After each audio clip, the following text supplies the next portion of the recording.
বিসমিল্লাহির রহমানির রহিম ওয়া ইয়াওমা তাশাক্কাকুস সামাউ বিল গামাম ওয়া নুজিলাল মালাইকাতু তানজিলা। সেদিনের কথা স্মরণ করো যেদিন আকাশটা ফেটে যাবে, দলে দলে ফেরেশতারা অবতরণ করবে। এটা কোন দিন? তাফসীর ইবনে কাসীরের মধ্যে রাইসুল মুফাসসিরিন হযরত আব্দুল্লাহ ইবনে আব্বাস রাদিয়াল্লাহু তাআলা আনহুমা থেকে বর্ণিত, তিনি বলেন ইয়াজমাউল্লাহুল খালকা ফি সাঈদিন ওয়াহিদ মিনাল জিন্নি ওয়াল ইনসি ওয়াত তুয়ুরি ওয়াস সিবাক। পৃথিবীর শুরু থেকে কিয়ামত পর্যন্ত যতগুলো মাখলুকাত আল্লাহ সৃষ্টি করেছেন সবগুলোকে আল্লাহ তাআলা একটা মাঠে একত্রিত করবেন। সুবহানাল্লাহ বলেন। এক মাঠে একত্রিত করা হবে। অতঃপর সুম্মাতান শাক্কুস সামাউদ দুনিয়া, প্রথম আকাশটা ফেটে যাবে। ফায়ানজিলু আহলুহা, প্রথম আকাশ থেকে ফেরেশতারা দলে দলে নামতে থাকবে। কি পরিমাণ ফেরেশতা ওই দিন নামবে?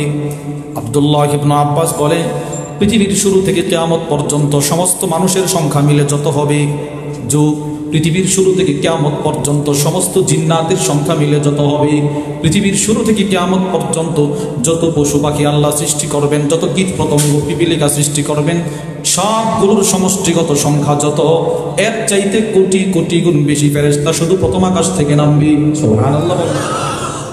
এরা আয়েশা সবার পিছনে ঘেরাও করে দাঁড়াবে। অতঃপর দ্বিতীয় আকাশটা ফেটে যাবে। দ্বিতীয় আকাশ থেকে দলে দলে ফেরেশতা নামবে। কি পরিমাণ ফেরেশতা দ্বিতীয় আকাশ থেকে নামবে? রাইসুল মুফাসসিরিন হযরত আব্দুল্লাহ ইবনে আব্বাস রাদিয়াল্লাহু তাআলা আনহুমা থেকে বর্ণিত, তিনি বলেন সমস্ত মাখলুকাতের সংখ্যা যত প্লাস প্রথম আকাশের ফেরেশতাদের সংখ্যা মিলাইলে যত হবে, এর চাইতে কোটি কোটি কোটি কোটি কোটি কোটি কোটি গুণ বেশি ফেরেশতা দ্বিতীয় আকাশ থেকে নামবে। এইভাবে তৃতীয় আকাশ, চতুর্থ, পঞ্চম, ষষ্ঠ, সপ্তম আকাশ, এরপরে আল্লাহর আরশ বহনকারী ফেরেশতারা নামবে। আরশ বহনকারী 8 জন ফেরেশতার চতুর্পাশে কি পরিমাণ ফেরেশতা থাকবে? আব্দুল্লাহ ইবনে আব্বাস রাদিয়াল্লাহু তাআলা আনহুমা থেকে বর্ণিত, তিনি বলেন পৃথিবীর শুরু থেকে কিয়ামত পর্যন্ত সমস্ত মাখলুকাতের সংখ্যা যত, 7 আকাশের ফেরেশতার সংখ্যা যত, এর চাইতে কোটি কোটি গুণ বেশি ফেরেশতা শুধু আরশের চতুর্পাশে থাকবে। এবার একটু হিসাব করেন তো চিত্রটা কেমন হবে, কতটা ভয়ঙ্কর হবে চিত্রটা, একটু হিসাব করেন। আল্লামা সাঈদ আহমদ পালনপুরি নাফারাল্লাহু মারকাদা হযরত লেখেন, এখন কিয়ামতের দ্বিতীয় ভয়ঙ্কর চিত্র শুরু হবে। সেটি কি? ওয়া ইয়াউমা ইয়া'আদ্দুয যালিমু আলা ইয়াদাইহি, মানুষগুলো যখন ডান দিকে দৌড়াবে তাকায় দেখবে ফেরেশতাদের সারি সারি কাতার, বাম দিকে দৌড়াবে এও ফেরেশতা, সামনে পিছনে ফেরেশতা, বাঁচার কোনো উপায় নাই। মানুষগুলো আফসোস করতে করতে নিজেরা নিজেদের হাতগুলো কামড়িয়ে খেতে থাকবে, কি করলাম দুনিয়ায়, ভয়ে ভীত সন্ত্রস্ত হয়। সব মানুষের মনে একটাই আকাঙ্ক্ষা থাকবে, আজকে কেউ সুপারিশ করার কেউ নাই, রসুল ছাড়া কেউ সুপারিশ করতে পারবে না। সকলে নবীজির দিকে আকাঙ্ক্ষার ভরসা নিয়ে তাকায় থাকবে। আল্লামা সাঈদ আহমদ পালনপুরি নাফারাল্লাহু মারকাদা লেখেন, যেদিন মানুষের, যে সময় মানুষের সর্বশেষ ভরসা থাকবে আল্লাহর রসুল, ওই সময় নবীজি আমার বিরুদ্ধে, আপনার বিরুদ্ধে এই মামলাটা করবে। আল্লাহ কাহার রূপ নিয়ে এটা নিয়েই থাকেন, গফফার হয়েন না, রহমান হয়েন না, গফর হয়েন না, আমার এই সম্প্রদায় কোরআন ছেড়ে দিয়েছিল, এদেরকে গ্রেফতার করেন। নাউজুবিল্লাহ। আচ্ছা, ওই সময় আমার অবস্থাটা কেমন হবে বলেন? যখন রসুল ছাড়া আমার বাঁচার কোনো পথ থাকবে না, ওই রসুল যদি আমার বিরুদ্ধে এই মামলাটা করে আমার অবস্থা কি হবে বলেন? এটা হলো সবচাইতে ভয়ঙ্কর মামলা যেটি রসুল করবে। রসুল বলবে, আল্লাহ এই সম্প্রদায় কোরআন ছেড়ে দিয়েছে। কোরআন ছেড়ে দেওয়ার অনেকগুলো অর্থ। শাইখুল ইসলাম সানি ইমাম রব্বানি আল্লামা ইবনুল কাইয়িম আল জাওজিয়্যা রাহিমাহুল্লাহ তার বিখ্যাত কিতাব আল ফাওয়াইদ, যেই কিতাবটা আমি আমার হযরত ওয়ালা আল্লামা মুফতি মুশতাকুন নবী কাসিম হাফিজাহুল্লাহ হুজুরের গাড়িতে একদিন বসা, হুজুরের পিছন থেকে কিতাবটা বের করে আমার দিয়ে বলে, মাওলানা এটা মোতালা করেন। ওই কিতাবের মধ্যে আছে কোরআন ছেড়ে দেওয়ার অনেকগুলো অর্থ। এর ভিতরে সর্বপ্রথম যে অর্থ তিনি নিয়ে আসছেন সেটি হলো, রসুল বলবে, আল্লাহ আমার এই সম্প্রদায় কোরআন ছেড়ে দিয়েছে, মানে এরা কোরআনের প্রতি ঈমান আনে নাই। নাউজুবিল্লাহ বলেন। অথচ কোরআনের প্রতি ঈমান আনা আবশ্যক, ফরজ। বলেন, কোরআনের প্রতি ঈমান আনা, সবাই বলেন, আবার বলেন, ফরজ। আল্লাহ কোরআনের জায়গায় জায়গায় বলে বিসমিল্লাহির রহমানির রহিম ওয়া আমিনু বিমা আনজালতু মুসাদ্দিকাল লিমা মাআকুম। আল্লাহ রাব্বুল আলামিন বলে, আমি যেই কিতাব যে কোরআন তোমাদের কাছে নাজিল করলাম তোমরা এটার প্রতি ঈমান আনো। সুবহানাল্লাহ বলেন। কোরআনের প্রতি কি আনো? বলে না সবাই, কি আনো? ঈমান আনো।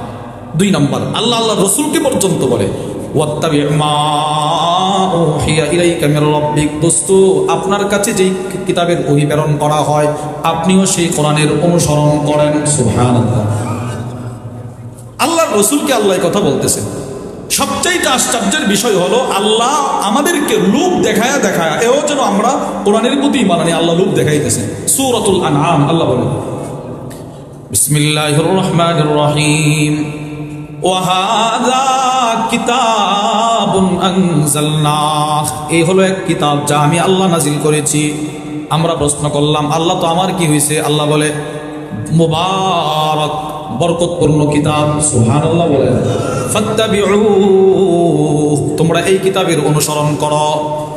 এর মানে বোঝা গেল কোরআন বরকতপূর্ণ। বলেন কোরআন কি পূর্ণ?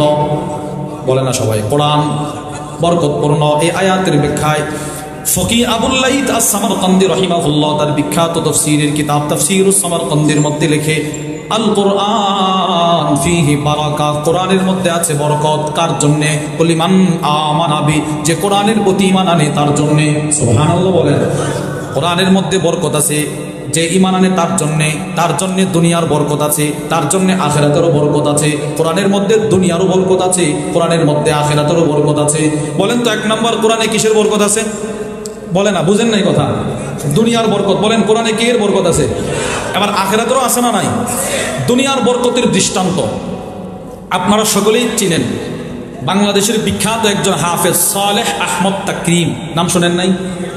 আমাদের এই জানুয়ারি মাসের 9 তারিখ এই হাফিজ সাহেবের মাদ্রাসা মারকাজু ফাইদুল কোরআন আল্লামা মুফতি মুরতাদা হাসান ফায়দি মাসুম হাফিজাহুল্লাহ আন্তর্জাতিক ইসলামী মহাসম্মেলনে আমাদের যাওয়ার সৌভাগ্য হয়েছে।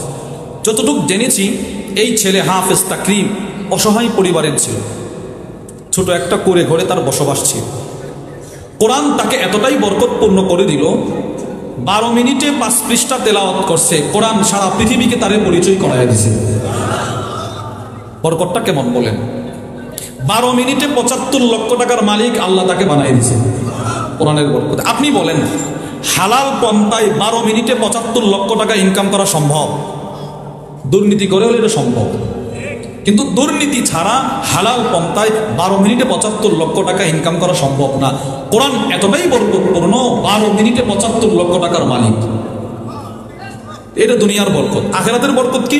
তিরমিজির বর্ণনা وعن أبي هريرة رضي الله تعالى عنه قال أبو هريرة رضي الله تعالى عنه থেকে বর্ণিত তিনি বলেন قال النبي صلى الله عليه وسلم নবীজি সাল্লাল্লাহু আলাইহি ওয়াসাল্লাম ইরশাদ করে قل هو الله أحد تعدل ثلث القرآن। আমার কোন উম্মত যদি একবার পড়ে কুল হুয়াল্লাহু আহাদ সূরাতুল ইখলাস, আমার কোন উম্মত যদি একবার পড়ে একবার, তার আমলনামায় 10 পারা তেলাওয়াতের বরকতের সওয়াব। সুবহানাল্লাহ। আচ্ছা, এবার 2 বার পড়লে 20 পারা তেলাওয়াতের বরকত, এবার 3 বার পড়লে গোটা কোরআন খতম তেলাওয়াতের বরকত। সুবহানাল্লাহ বল। তাহলে কোরআনের মধ্যে আখিরাতের বরকত আছে না নাই? আপনি আশ্চর্য হবেন। এই ছোট্ট একটা সূরা সূরাতুল ইখলাস, এই সূরাটা সাহাবীকে জান্নাতের মালিক বানায় দিয়েছে। তিরমিজির বর্ণনা। এইদিকে আওয়াজ হচ্ছে, এই যে এই সাইডে আওয়াজ হচ্ছে, ডান সাইডে আওয়াজ হচ্ছে। আমরা যারা এদিকে আছি একটু মেহেরবানি করে এদেরকে একটু শান্ত করে দিই।